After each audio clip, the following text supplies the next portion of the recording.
Welcome to this next little video. And today what I'm going to do is give you some ideas about how you might go about learning to play a new piece. As an example, I'm going to use a Sonata by Mozart. The first movement from his Sonata in C, which is the K545.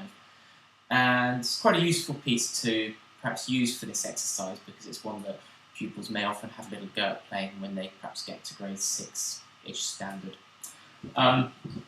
I think the key thing is, when you're learning a new piece, is to try from the beginning not to make a mistake, which is in some ways easier said than done. But rather than going straight into the piece and trying to play it all the way through up to speed, and in which case you'll probably make quite a few mistakes, and those mistakes will remain in the memory, try to start off with practicing it slowly, writing and fingering and things, so that you make sure from the word go, you're learning it correctly and you're learning it with the right patterns and your brain will remember those. I guess if you want to, you could play it through, sight read it through once, just to get an idea of how the whole piece goes, but only the once. From then on, your practice needs to be slow and fairly detailed work. So, to begin with, I think the key thing is to work out the fingering. Sometimes this is where practicing it hands separately can be useful, but you'll need to go through it with a pencil and literally writing the fingering at every point where you need to put it in, where the fingering is not obvious. For example, when you get to bar 5 in this piece, you've got these scales in the right hand.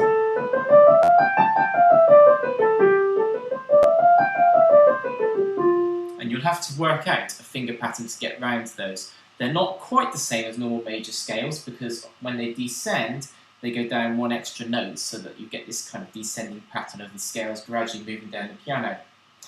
When they come back in the recapitulation, it's slightly different because you've then got some flats in them.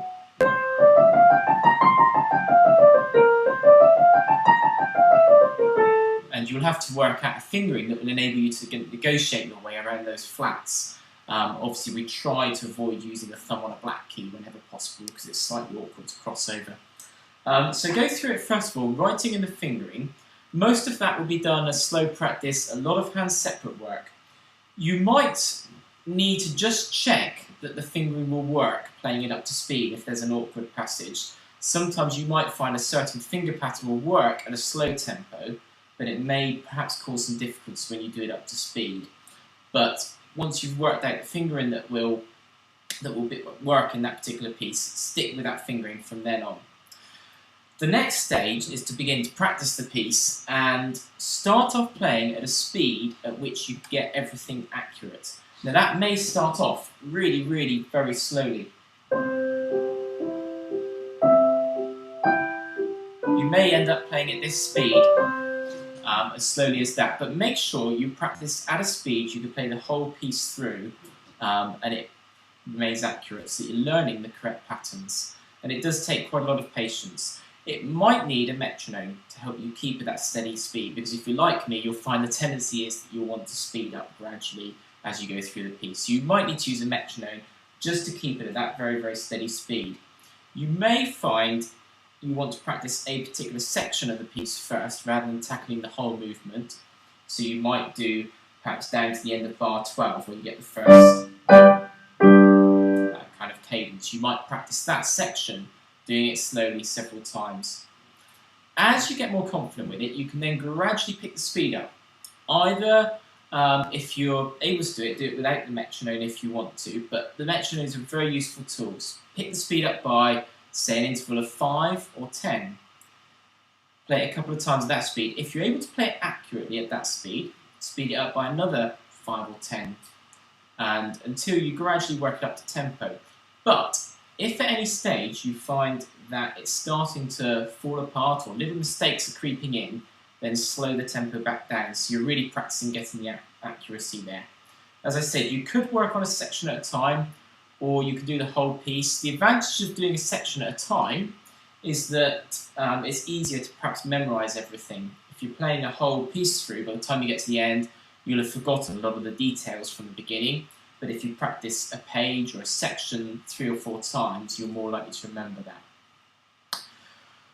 So really the key thing is to do lots and lots of slow practice, which I know can be quite monotonous, takes a lot of time, but it really is the way to crack it. Eventually you will get it up to speed, And even when you've got it up to speed, you'll occasionally slow it down again to keep the accuracy there, keep it nice and tidy and neat, and keep the playing really secure. You then need to think as well about the interpretation. Obviously, you need to obey whatever markings the composer has given you on the score. That's your first thing. But then within that, there are also little nuances and colour that you can add. So, for example, a phrase might be marked MF, but that doesn't mean that within that phrase there shouldn't be perhaps a little bit of shape. Obviously, you need to bear in mind the period of music and the style of the composer as well. So, for example, if you're playing a piece of Beethoven, you would more or less stick exactly to what's on the page in terms of the dynamics. If you're playing a piece by, say, Chopin or a Romantic composer, there's the opportunity to add a lot more rubato than perhaps you would with a piece by Mozart. There's the opportunity for a lot more shape to come through perhaps within each phrase than perhaps in a piece of Bach, which obviously would have originally been played on a harpsichord or clavichord, so would have had a limited dynamic range. It might be useful at this stage to listen to some recordings, but what I would say is don't copy a recording. Make it your performance and your interpretation. So if you do listen to a recording, use that for some inspiration, take some ideas perhaps from it, but try to listen to lots of different recordings and get a whole range of different ideas that you can then use to include in your own interpretation. Anyway, I hope that gives you some ideas.